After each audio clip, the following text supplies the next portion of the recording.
I'm Brice Futch, I'm Spencer Amaral. and this is The Way Forward.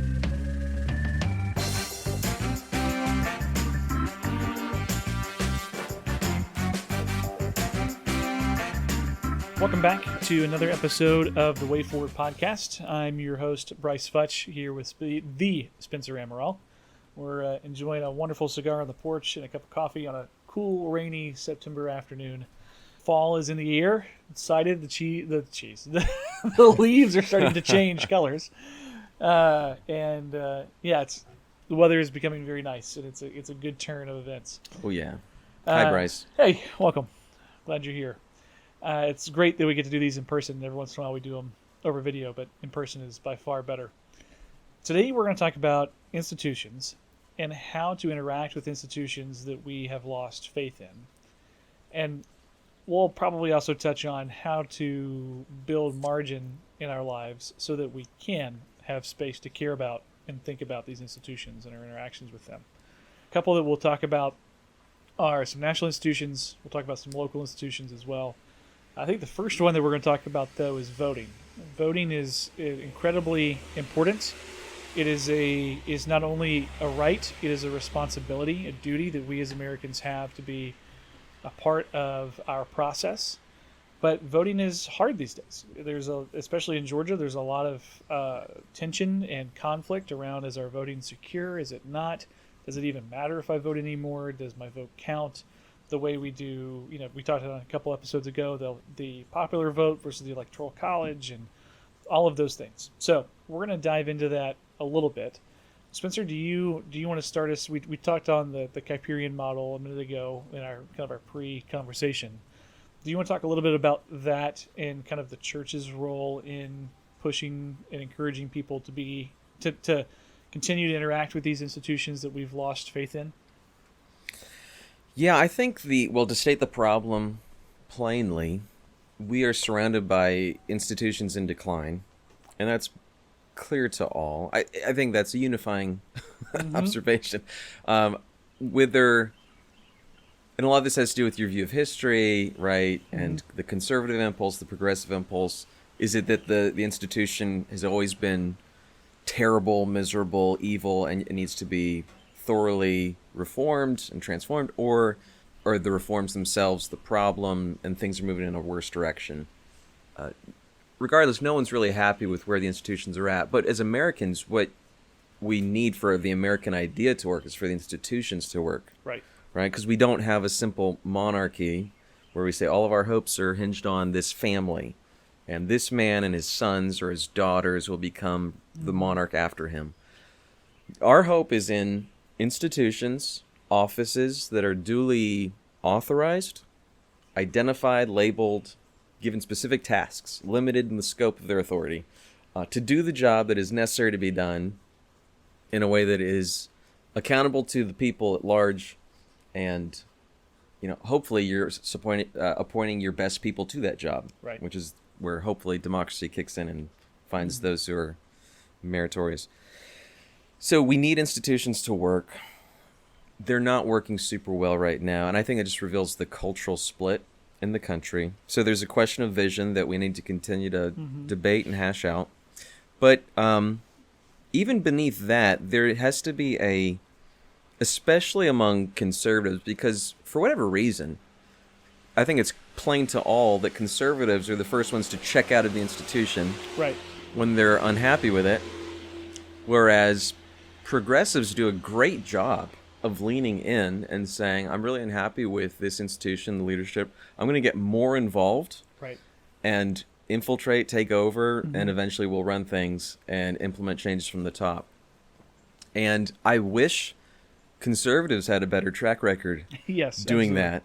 We don't. So if there's one thing that needs to be stressed at this point, it's speaking to conservatives to remind them that the conservative mind is not an inherently individualistic mind that says, I will check out and do my own thing elsewhere. We're not libertarians. I take my ball and go home. Yeah.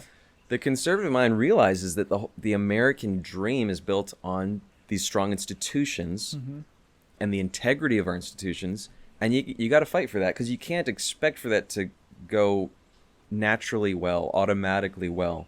especially coming from a Judeo-Christian perspective, Right. that understands people are broken, everyone's sinful, everyone's corruptible. Mm-hmm. You almost have to anticipate the thing breaking, and therefore you plan to get more involved and to fight harder to protect that which is so important to the sustenance of your liberty and your free society. Yeah, that's really good. I think we should also define some terms real quick. When we talk about institutions, we mean one, see season 2, where we talk about the three institutions created by God for human flourishing: faith, family, or really in order: family, faith, government. And then on top of that, you have the mediating institutions, which as government has continued to grow and expand, it's kind of absorbed some of those mediating institutions, such as education, the college and university system. Your other mediating institutions are your local chamber of commerce, your Rotary Club, your whatever. That's an area where people from diverse backgrounds and experiences come together to make a difference in their community or to support the work within the community. And like you said, progressives have been doing very well on this for a long time, right? We see the progressive march through the institutions, starting with education, right? Back in the 60s. That was a core piece for them, was starting even before that, back in the 40s and 50s. They started getting these professorships and then these chair positions, and then they are on the boards of these educational universities and whatnot. And then now we have an education system that's dominated by the progressive left that brings in young, bright conservatives and 8 out of 10 times turns them out as weak liberals, and it's infuriating. But it's because we've given up. We, like with the local chamber of commerce, right? Chamber of commerce is now in a large portion of the United States lean left. They're very government heavy involvement in local business, local communities. Whereas before, it was an opportunity for businesses to get together, to associate, and to have pro-business, pro-growth policies that limited the stretch of government, limited tax burdens, all of those types of things. And now it's more about helping organize trade and commerce, and that's a government. They're seeing that as a government role, as opposed to a business association that's pushing back against a heavy-handed government. So we've kind of ceded a lot of that territory to the left, and it's very unfortunate. Agreed. And of course, progressives also go after the institutions that carry the most power. Right. So they tend to have a lot of impact, especially institutions within the government bureaucracy, academic institutions that flow from that. And you can see the impact over the last 50, 75 years, 100 years. So for conservatives to remember that institutions matter, not just in terms of fighting a fight in our own generation. The point is not the fight. The point is the flourishing society that we would like to build and see our children inherit. So to get a flourishing society, the American roadmap to that is, a constitutional republic ordered around the natural rights of man, endowed to them by their creator, and having the necessary institutions established and set up to protect those rights, right? Government is among them, but then you have your local civic institutions, like you're mentioning, Rotary Club, the bowling league, Little League, all of these ways in which people interact with one another and do life together for their mutual well-being and flourishing. These things matter. They do. Would you like your kid to have the option of going to a good school, of having a healthy baseball league to be able to participate in? Let's camp on sports for a minute, because I think it's been hitting me a little harder here where we are in North Georgia recently. It used to be, when I was growing up, when I would play in the Little League, like in fall ball or whatever, there was never a practice or a game on Wednesdays, and there was never a practice or a game on Sundays, because it was understood that the majority of kids that were on this team were going to be in a church activity of some type. Right, they were going to be in youth group, or they were going to be in Sunday services, and those times were reserved and respected. And now we have games on Sunday morning, not practices. We have games on Sunday morning. We have practice and games on Wednesday nights. Like, it is all consuming, right? And we have families that don't go to church during sports season because they want their kid to have that experience and to be able to play sports. And they've looked at it as, well, if I want them to participate in this, then I have to give this up. And they see that as the better good, which we would say is very unfortunate. We would say it's a misordering of priorities, a misordering of your life. But at the same time, conservatives have not done, and we say conservatives because within our context, a lot of conservatives are deeply religious people because those two things value objective truth, natural law, good of the society. And so, but we have not done a good job of pushing back on that, of being the coach that says, I'm not going to hold a practice on a Wednesday night, or going even a step further and taking a leadership role within the league and saying, look, we may have done this for the last couple of years, but we're not going to continue to have games on Sunday mornings because we respect the family and we respect the church, and this is the family and the church's time. You know, there's tons of statistics out there that talk about the minuscule chance that an individual has to be good enough in sports to go all the way to the major leagues where they make a ridiculous sum of money, and to put off the spiritual formation that happens in church for a temporary bit of fun is really sad in my opinion. It's tragic. I totally agree. It's the corruption of sports. There's a purity within sports, right? Right. Sports are an objective good. My view of sports since becoming Anglican, you view more things through the transcendentals, and I view sports now as an expression of art, right? It's definitely artistic. You watch, how beautiful it is to see a quarterback who can throw a pretty spiral. Yeah. That's an art form. Sure. To see guys who can function well as a team and achieve a goal, a common goal, through implementing a well thought out plan. Yeah. Brilliant. Beautiful. Yeah. It's awesome to see. In baseball, the guy that can hit the gaps, not just hit home runs, but understands how to work an infield or how to work a pitcher, or a pitcher who understands how to work a batter. Right. It's part science, but there's an art to it. Absolutely. And we also have to make sure that we show the caveat here that soccer is from a communist perspective and communist roots and has no place in the American sports system. It is poisoned to its core and unredeemable and needs to be cast off into the darkness. You have no use for soccer. None whatsoever. You know how they wrote me in? Through the patriotic angle. Every World Cup. It's like, do I root for America, Team America, or no? I mean, I got to root for Team USA. I just look at the Super Bowl and the World Series. There's one country that is undefeated in the Super Bowl. You have 2 World Cups every year. Yeah, that's not worth it. Well, I thought that was your parallel. Oh, to the parallel. Yes. We have a World Series and a Super Bowl every year. Correct. Yeah. See, I don't know anything about soccer. I thought there were two World Cups in a year. No, they do every 4 years. Every 4? It's like the Olympics. I mean, that's what the Olympics are for. Right. Let's go dominate there. Well, I mentioned the purity behind sports because this is, what draws me into sports, what drew me in as a kid, and hearing my dad tell stories about, the Cowboys from the 1960s and Roger Staubach and Danny White. And, I didn't watch those guys, but I heard the story, and there was a beauty and an excitement to it. Anyway, so as a boy, I too played every sport I could get my hands on, and it's a great thing to be able to pass on to our kids. But what a tragedy when they have to choose between that and relationship with God in the church and attending worship on Sunday morning. I think that's a bad side effect of our American individuality, right? Americans have a really strong individuality of, I'm going to pull myself up by my bootstraps. I'm going to figure this out. I'm going to take care of me and mine.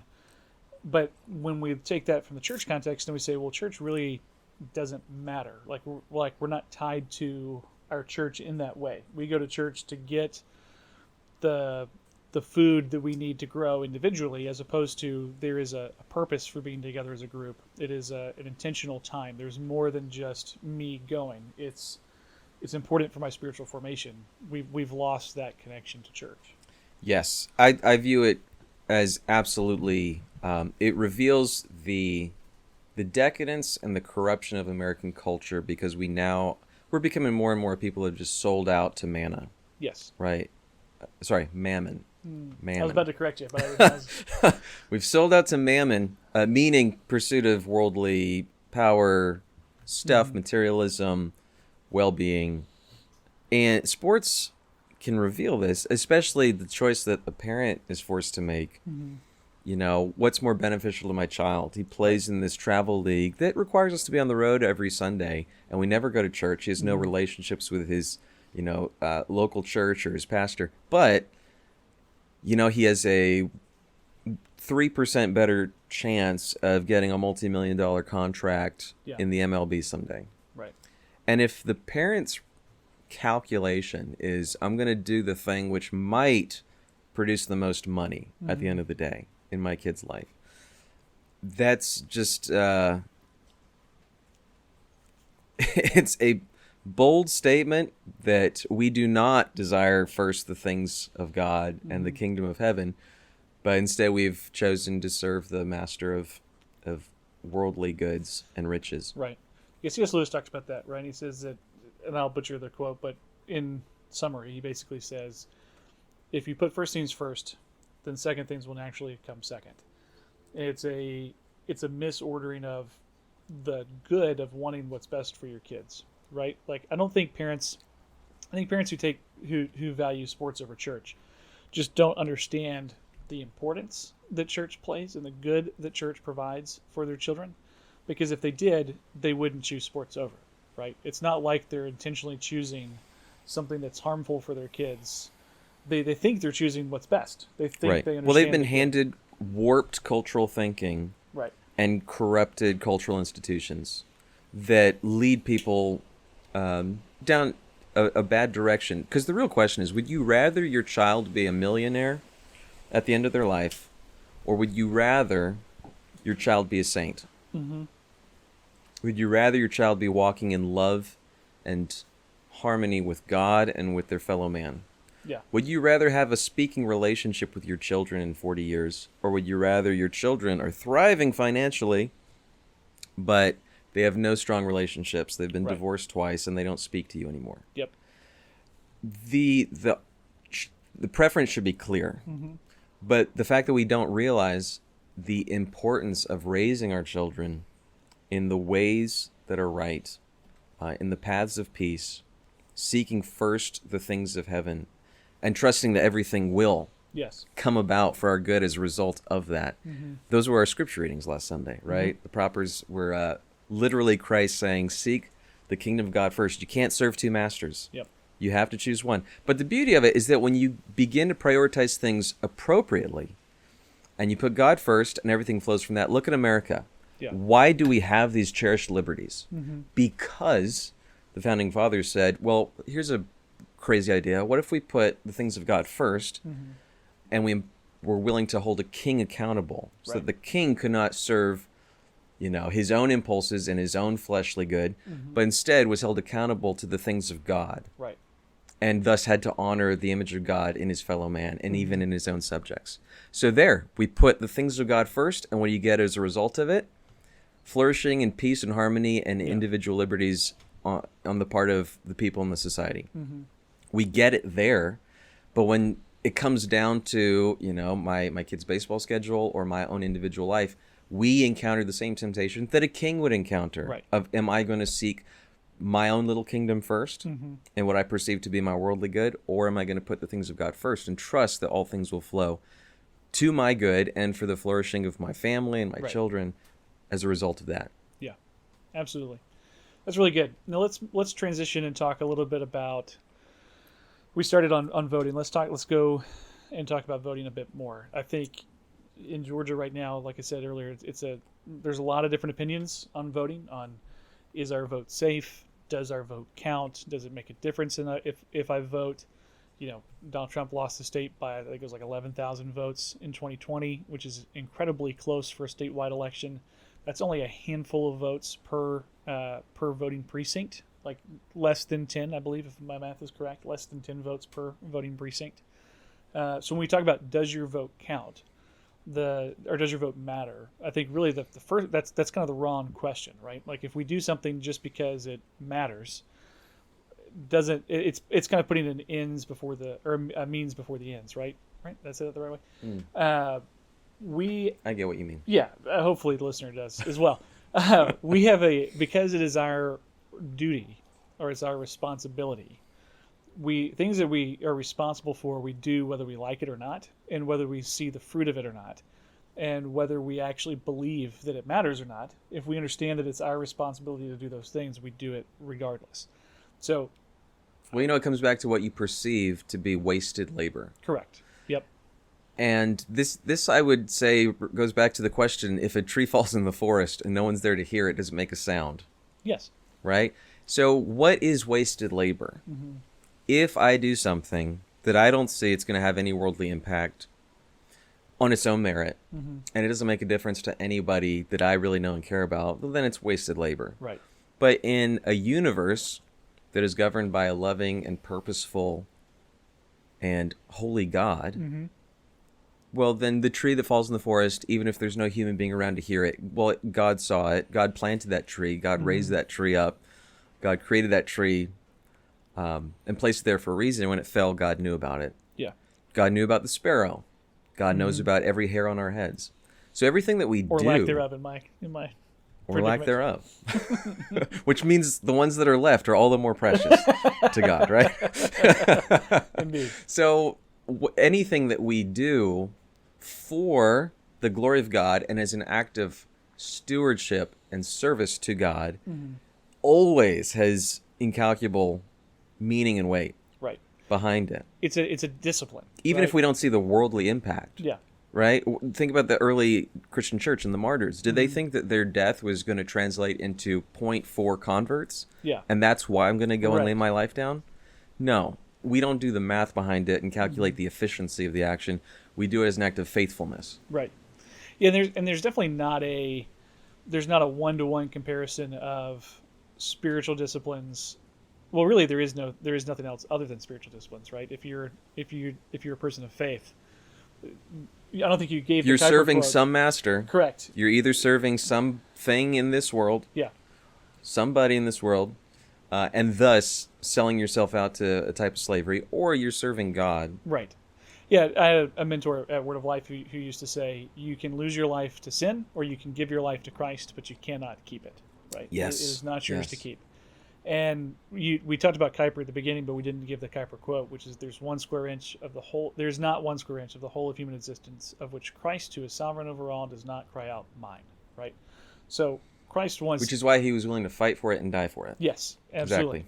Exactly. And when he talks about rendering to Caesar what is Caesar and to God what is God's, Caesar requires our vote, right? Our government is asking us to be a participant in this process.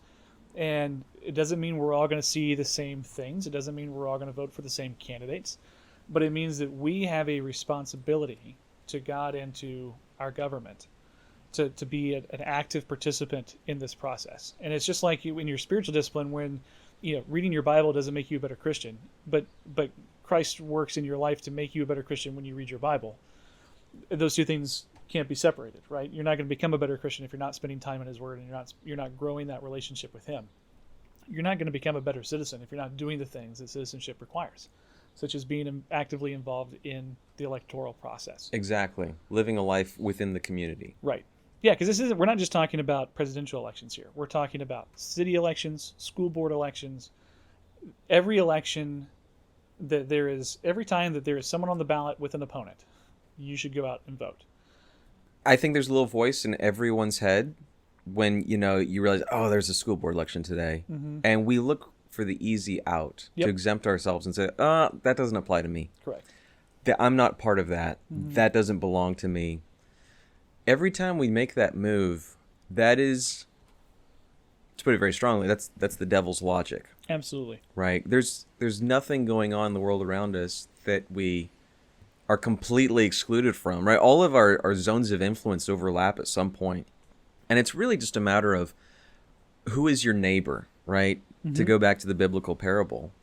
The Jews were very interested in asking Jesus, who am I on the hook? Who am I accountable to caring about and loving? And Jesus' point through the parable of the Good Samaritan is you care for the person who is right in front of you. That's who you're accountable for. And so every single one of these opportunities that we have to exert influence, to demonstrate care and stewardship over anything and anybody in our local community or our society or even our nation, for us to make that move to exempt ourselves and say, this has nothing to do with me, the key question is not one of, do I participate with this structure? Do I like what's going on in this institution? The key question is really, am I willing to extend love to this body of people, to this person, And the more we do extend love to the world, the more we are being witnesses of Christ. Absolutely. Absolutely. I think, too, we have to understand from a voting perspective how few people actually vote, right? In the 2020 presidential election, there were fewer than 5 million votes cast, and the population of Georgia is just over 10 million. So less than 50% of our people voted. If you go in off, if you look at off-year Is that elections, counting for children and eligible voters? and that's total population. So that does include children and all of that. What would the percentage be, you think, of eligible voters? I don't know. I should, but I don't. I can look that up, but I don't know what that population is. I do know. So we had over 5 million votes cast Correct. and 10 million population overall. Overall. And so on a typical election cycle, would that be considered like abnormally high voter turnout? It was not abnormally high, but it was a high turnout in 2020. It was. Because generally, I think what I was used to, the numbers I've heard is like 40% of people, Yes. less than half of people tend to vote. That is correct. Yep. And especially if you look at off year, and that's kind of where I was going with that. If you look at off years, if you look at local elections, those numbers are even smaller. If you look at special elections, you're looking at less than 30% of your vote. And so when you do go out and you do vote, you can make a difference. It's very hard to see one in a sea of millions. But again, if you look at your local precinct and the number of votes that decided the 2020 election, it's handfuls. It's 5 to 10 here, it's 5 to 10 there. Like it really makes a difference. Did you get your family? Did you talk to your family about this? And did you get your mom and your grandma and your cousins to, hey, make sure you're registered, make sure you go vote, make sure you get your absentee request in time. Like you can sway elections by handfuls of votes in each precinct, which is why they go. Every year it's about grassroots and how is your grassroots operation and can you turn out people to vote. And so, especially in election years where there's a lot of questions around the validity of the vote, like there is now in Georgia, there's really only two ways to look at it. You're either a Republican who, if you're on the Republican side, you're either a Republican who says our elections are not secure, and I don't think we have a chance to win, or you're a Republican that says, I think our elections are secure, whether that's now or always, and we do have a chance to win. We just got to get out and vote. But the right reaction for both sides is to get out and vote, right? Even if you think your election is not secure, the only way you can beat fraud is by overwhelming in numbers. And this is on the individual level, right? There's other things you can do to set up systems and whatever to prevent fraud. And I think the state of Georgia has done a good job of that with the new election integrity bills that have been passed and all of that. I think we've come a long way. I think we have some of the best election laws in the nation. It's incredibly hard to cheat, incredibly easy to vote, and our votes are very secure at this point. And so you need to get out and do it, if for no other reason, then it's good for you. It's good for you to exercise your right as a citizen to vote. And again, every election matters, whether it's local or national. It's all important because again, you're saying you're giving your seal of approval to a candidate, or even if you don't agree with everything the candidate says, so that candidate's party, that these people align with my values. These people align with my faith. These people align with what I think is good, true, and beautiful.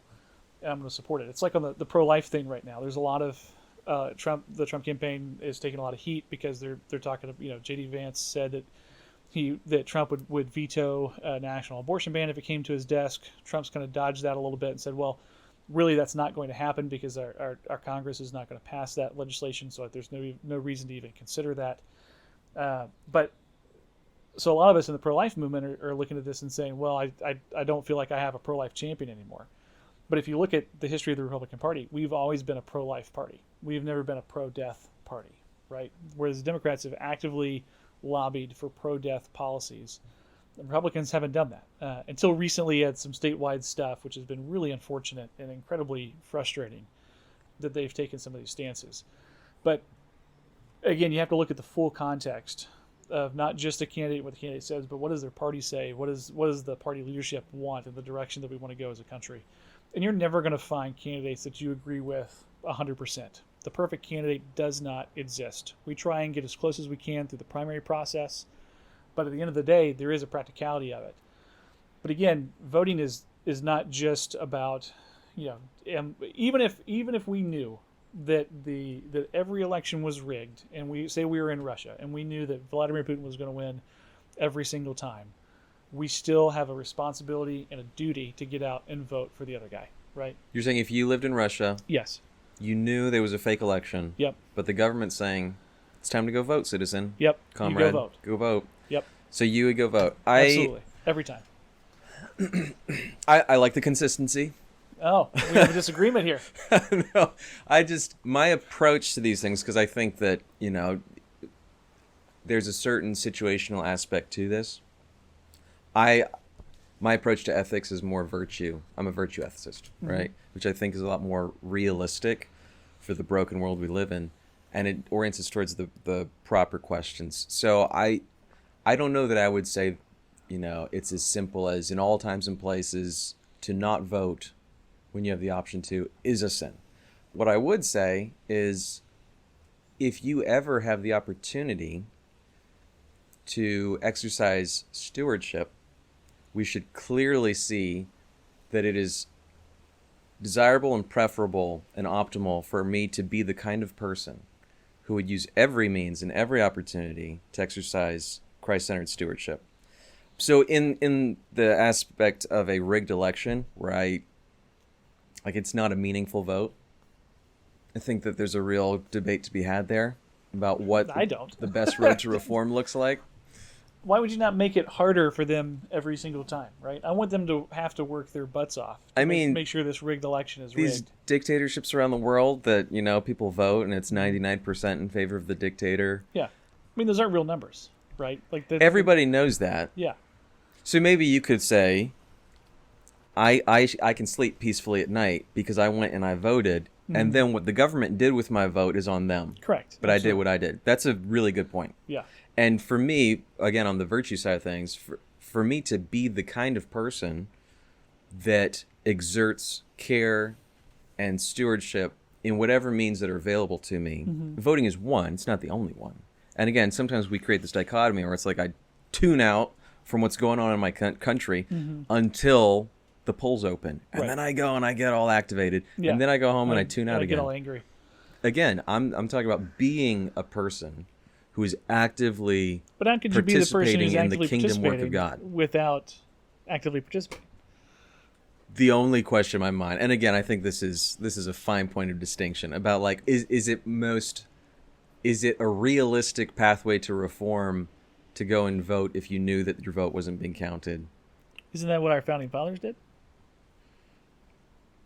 When they basically went to the king and said, "Look, you need to have actual representation from the colonies on these tax policies, and if you don't, then we're out." They wanted the right to vote.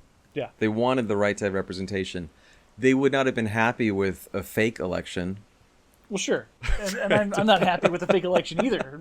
And don't read between the lines. I'm Yeah. not saying that I think that this is even a valid concern in most parts of America. Well, I didn't know you were so pro Maduro. What I'm thinking of is it possible that if I lived in a third world country where it was an obvious sham, the election, is it more telling to the world that this thing is a sham because everyone showed up and voted and the numbers were supposedly 99% in favor of the dictator versus nobody going and voting and the government manufacturing this claim that 80% of the people came and voted today, and they all voted for the dictatorship. I think it's a judgment call on the ground, on the situation that you're actually in. Either way, what are you trying to do? You're trying to effect reform towards better representation of the people, towards real liberty. So we agree on that. Yeah. I'm a little more, I guess, open-minded about how do you get that in the most broken of situations where that the reform is not going to happen through your voting. Well, then that means your job just got harder because you need to get more invested and more involved and smarter, and you need to do more creative problem solving. Sure. Yeah, I definitely agree with that. I think you just also combine that with voting. Voting's the easiest way. In an ideal world, Yeah. which we are so blessed to have this presented to us every few years, we get to take the pulse on our government, on our institutions. Is this working well for us? Mm-hmm. And we give them feedback, and we either reauthorize them or we recall them. Yeah. And that's the easiest way. We don't have to pull guns out and Sure. knives out. We don't have to shed blood. We get to do all this peacefully. And that's one of the greatest blessings of a free society. It is. That we should never take for granted. Absolutely. Let's transition and talk about. We'll kind of wrap it up here, but we'll talk about a couple national institutions real quick. Let's look at the Federal Department of Education and the State Department. Right. So, Federal Department of Education, I think, needs to either go away or be drastically reduced and act as basically a coordinator for colleges and universities, and kind of reining in some of their just ridiculous over the top policies. But if we got rid of the Department of Education, Federal Department of Education, returned it all to the states, I think it's like $87 billion that would go back to the states. Yeah. I mean, imagine, one, being able to get an $87 billion tax cut right off the top would be great. Or two, if you just get that money returned to the states, I'd still be happy with that. But if you compare that with an institution that we really can't do without, like the State Department, right? State Department is incredibly important for the United States, for the way we do international diplomacy, but it's been grabbed by the leftist and the globalists and the progressives to where now we're spending millions of dollars to promote transgender clinics in Ethiopia, right? Like in sub-Saharan Africa. It's a horrible misunderstanding and misappropriation of what that department is for and how it should be effective and used. So kind of when you talk about conservatives retreating from these institutions, I think we talked about this a little bit in season 2, but when was the last time you heard a conservative dad encourage their kid, hey, go get the best education you can, go become a foreign services officer and spend 40 years in the State Department, right? Like, nobody is encouraging their kids to do that. Even worse, we're shaming the work. I mean, for all the wisecracks that can be made about bureaucracy and bureaucrats, we should be so quick to balance it out with praise of faithful civil servants and Absolutely. people who do spend their life doing work. Let's be honest. Most parents probably aren't shepherding their kids in that direction because they know that there's more money to be made in the private sector than the public sector. Or because we have this radical individualism, we just view these bureaucratic entities as objectively bad, right? Or that, which is weird because there's almost an ideological aspect. I think for progressives, they're willing to make that sacrifice. I'm going to be a civil servant. I'm going to go and labor my entire life in this institution to make changes on an ideological level that I truly believe in. There's kind of a religious fervor to it, Absolutely right? there is. Which is why they're willing to make that sacrifice. Yep. Conservatives have to be willing to make the same sacrifice, and it wouldn't be because, I'm doing this because this is where the money's at, or even because I'm doing this because this is where I find the greatest amount of glory and praise and esteem, but rather I understand that this is an expression of me faithfully serving the kingdom of God. Right. This is me stewarding the blessings that have been entrusted to me and my country and my family, and I get to help steward those things and pass them on. And there's a beauty and a goodness to that, because wherever justice and righteousness are served, you are furthering the kingdom in more ways than we realize. And we too often we completely divorce the things of the world and the things of God. But when we're talking about justice, what are we talking about? We're talking about that which is good and right and true. And we understand that that is always what is best for people. Right. And Yeah, so absolutely. these things continuously overlap. And if we're moving the ball forward towards a better tomorrow, a better country, a better future for my children, we're talking about all that is true, good, and beautiful being more deeply established in this world so that it might be done on earth as it is in heaven, because that is the way that is right. Yep. Absolutely. And I think there's also an important dichotomy to make of what is a objectively good institution versus what is an objectively bad institution, right? And I think something like the State Department is objectively good because it's filling a role that only a federal department can fill, right? But then you compare that with something like the Federal Department of Education, which really is not necessary at all, or the IRS, the Internal Revenue Service, right? The IRS is not, I don't think, constitutional. I think the idea of an income tax is very anti-American. I think our founders would have been absolutely opposed to it. Doesn't mean Oh, we yeah. shouldn't. Does not mean we should not pay taxes to the state. But an income tax specifically is a horrible idea. It squelches individual labor. It squelches ingenuity and development. It's just a terrible idea. So I would love to see our income tax replaced with, at best, a fair tax model. Maybe even if there was a way to do where like each state contributed a certain amount of money every year based off population to a federal account.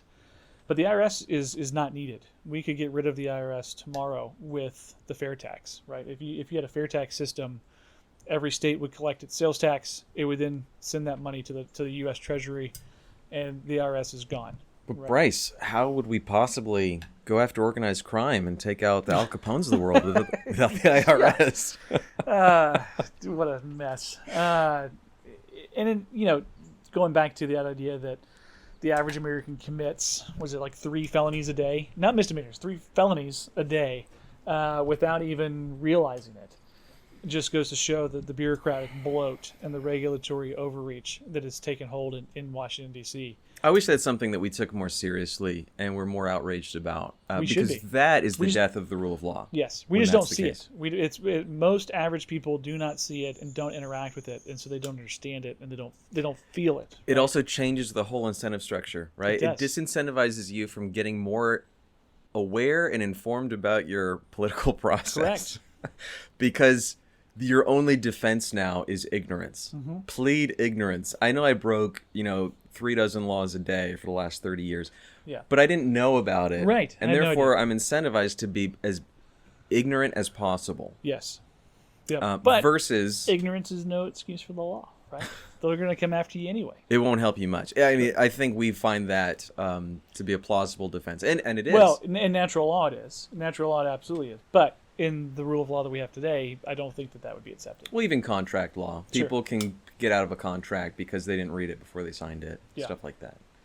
But we should fight for a clearer, more simplified, streamlined, Right. understandable, comprehensive approach to law so that people Sure. understood. Like our founding fathers would be terrified to understand that there are laws that are applicable applicable to me that I could get thrown in jail for violating, but I don't even understand them all. Right. And we're adding thousands of regulations a day Yes. to the books that are just adding to this quantity, and it's not realistic for any person to read through the federal code Right. so that they're fully informed about what is expected of them under the law. And this is especially the case under all the financial aspects of taxation. Yeah, absolutely. I think there's the danger within conservatism today, or maybe more broadly in republicanism today, is that we have a burn it down movement that's continuing to grow. And in many cases that is correct, but in several cases it's not. Such, again, broken record, going back to the State Department, I think it's just a prime example of an institution that's broken but that needs to stay and be reformed, versus an institution like the Department of Education or the IRS that could be gotten rid of, and it would have no significant impact on the life of an average American other than letting them keep more of their own money, which is a benefit to all. It is. Yep. And you don't want to unduly criminalize and penalize people. Absolutely. Yeah. Well, this has been really good. Thoroughly enjoyed it. Yeah. Hopefully the listeners have as well. Hopefully we didn't just jumble and mumble a lot. Hopefully it actually made some sense and there's some continuity to it. But looking forward to continuing to walk through some of these principles and ideas with you over the next several weeks and into the election and all of that. But again, a huge thank you to our sponsor, Standing for Georgia Values. You can find more information for them at gavalues.org. They're a wonderful organization that's pro-family, pro-business, pro-public safety, and they're doing some really meaningful work across Georgia, but specifically in the North Georgia area. We're very thankful to have them as our sponsor, and we look forward to talking to you all next time. Have a great day. Thanks, Brice.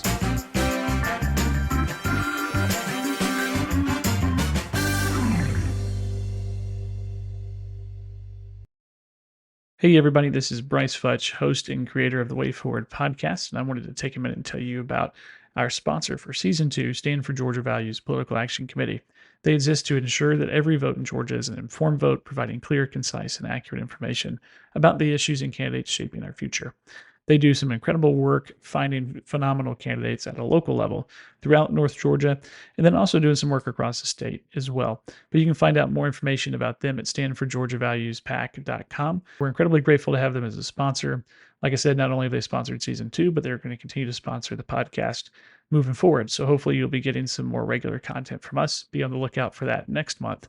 We're very excited for what is to come on the way forward. Full disclosure, I do serve as their executive director of that organization and their partnered 501c3 Stand for Georgia Values Foundation. But thanks again to Stand for Georgia Values PAC for their sponsorship. Please check out their website and be involved with them so that they can continue to support the work that we do here at The Way Forward.